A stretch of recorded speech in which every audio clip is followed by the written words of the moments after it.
இனி ஏதோ ஜனநாயகன்ற குண்டு வைப்பது கொலை செய்வதுதான் ஜனநாயகமா? நாட்டு சுதந்திரத்தை பத்தியோ ராணுவத்தை பத்தி எடுக்கிறது ஆபத்துன்னு சொல்லி பகிரங்கமா பேட்டி கொடுக்குறான் அமீர். அப்ப எந்த அளவுக்கு அடிப்படைவாதிகளுடைய அறிவு மழுங்கி போயிருக்குன்னு பார்க்கணும். இந்த கோவை குண்டு வெடிப்புல வெளியே வந்த பூரா ஒவ்வொரு அமைப்பு வச்சு நடத்திக்கிட்டு இருக்கா, ஒவ்வொரு குட்டி குட்டி தலைவர் ஆயிட்டான். இவங்க என்ன செய்றாங்க, இவங்களுக்கு பின்னால யார் இயக்குறா, இதெல்லாம் பார்க்கணுமா இல்லையா? உளவு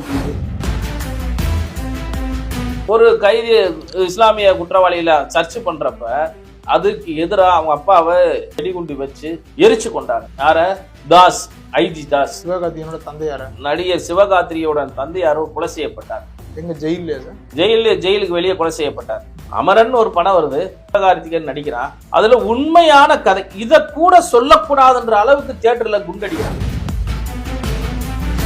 காவலர்கள் அச்சுறுத்தணுன்றதுக்காண்டிதான் இவங்க தொடர்ந்து காவலர்களை குறிவைத்து நடத்தப்பட்ட தாக்குதல் தான் 98 கலவரம். 58 பேரை கொலை பண்ணிட்டு 250 பேரை நிரந்தர ஊனமாக்கின பயங்கரவாதிகளுக்கு அங்க எல்லாம். நான் என்ன சொல்றேன், பயங்கரவாதிகளுக்கு மதம் கிடையாது.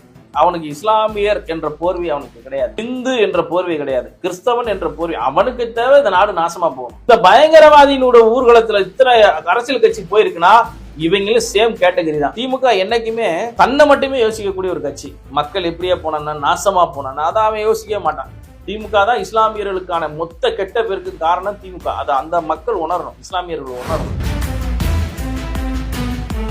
திருமாவளவன் நான் சொல்லவே வேண்டாம்.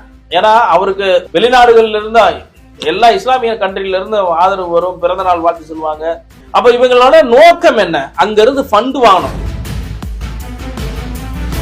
அந்த பயங்கரவாதிகளுக்கு கொடுக்கக்கூடிய ட்ரீட்மெண்ட்டை தான் தமிழ்நாடு அரசாங்கம் கொடுக்கணும். இந்த கோவை பாஜகவுடைய உறுதி சடங்கில் யாரெல்லாம் கலந்து கொண்டார்களோ அவர்கள் மீது நடவடிக்கை எடுக்கவில்லை என்று சொன்னால் முதுகெலும்பில்லாத பாஜக என்றுதான் நான் சொல்றேன். இங்கிட்டு தேவர், தேவேந்திரர், மற்ற சமுதாயம் ஒற்றுமையா இருந்துடக்கூடாது. இந்துக்களும் இஸ்லாமியர்களும் ஒண்ணு சேர்ந்துடக்கூடாது. இதுல தெளிவா இருக்கும் திமுக.